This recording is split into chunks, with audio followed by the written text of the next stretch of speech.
Il y a du monde à Paris, se laisse tenter par le festival Vibration Caraïbes, une 5e édition dédiée aux Amazones. Rencontre avec Mina Agossi.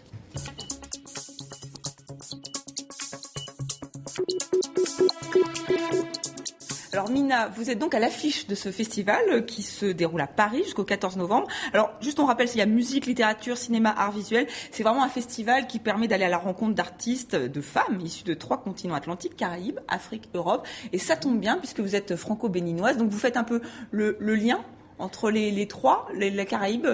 Quel est le rapport alors ? J'ose espérer, ce serait peut-être un petit peu prétentieux. Mais bon, il se trouve qu'effectivement, étant d'origine béninoise, vivant sur l'Europe à Paris, jouant avec, j'ai nommé un extraordinaire steel drummer, j'ai nommé Andy Narell. Il est vrai que bon, il est de New York, que tout ça fait un lien et quelque chose de très fort. Il vient de Trinidad et Tobago. Il est originaire. Il est né à New York, mais bon, de Tobago, Trinidad, il a vraiment explosé cet instrument, cette batterie inversée de métal. Hein. C'est le steel drums qui a un son qui a été immortalisé par le calypso, musique que j'adore. Donc c'est vrai qu'il y avait une espèce de logique en fait à rassembler tous ces univers avec le jazz et l'art contemporain aussi africain, européen et métis, voilà. Voilà, donc la réponse est toute trouvée, enfin presque. Alors donc Andy Narell sera avec vous sur scène, c'est le 6, donc demain, samedi soir, à la maison des cultures du monde.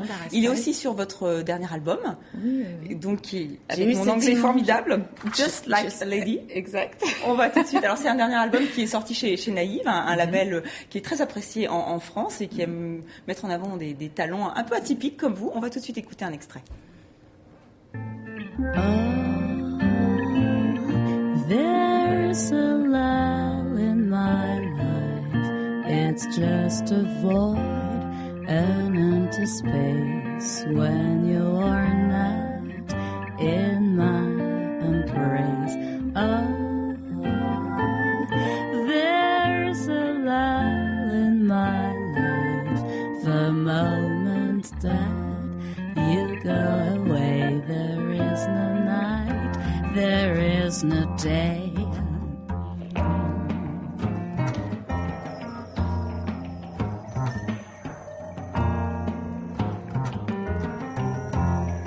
Comme vous disiez, l'Afrique est là puisqu'on vient de voir toute votre équipe. Au début, vous étiez, c'était un trio. Il y a même l'Asie avec Ichiro Onoe à la batterie.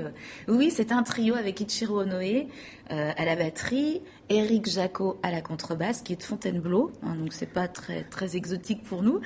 Et puis bon, le Bénin, voilà, avec un invité que j'adore inviter. J'ai invité déjà 2 fois sur d'autres albums, Bachir Sanogo qui est du Mali. Et puis Andy Narell. Andy Narell, donc ils seront tous avec vous. Ouais. Pour revenir justement à ce festival de Vibration Caraïbes, les Amazones sont à l'honneur. Alors vous, on se dit que oui, vous êtes une Amazone parce que vous avez commencé un petit peu par hasard. Racontez-nous parce que c'est assez incroyable en fait.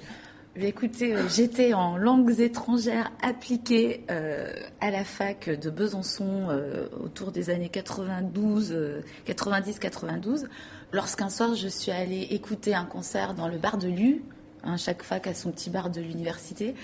Et en fait, il y avait un monsieur qui jouait du saxophone, qui a cru que j'étais chanteuse parce qu'il y avait vraiment pratiquement personne. Et il vous a dit, viens, toi t'es chanteuse, tu viens. Tu viens. Et, voilà. Vous l'avez fait. Et je suis pas très timide. Et je dis, mais qu'est-ce qu'il me veut celui-là ?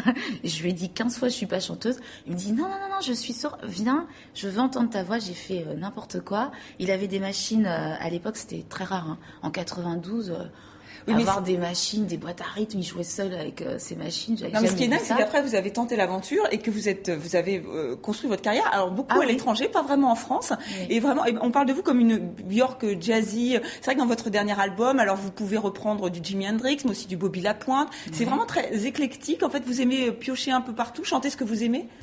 En fait, j'ai commencé avec un parcours qui était très chronologique sur le jazz, à savoir avec le blues, le New Orleans. Je suis passée après au swing, au bop, etc.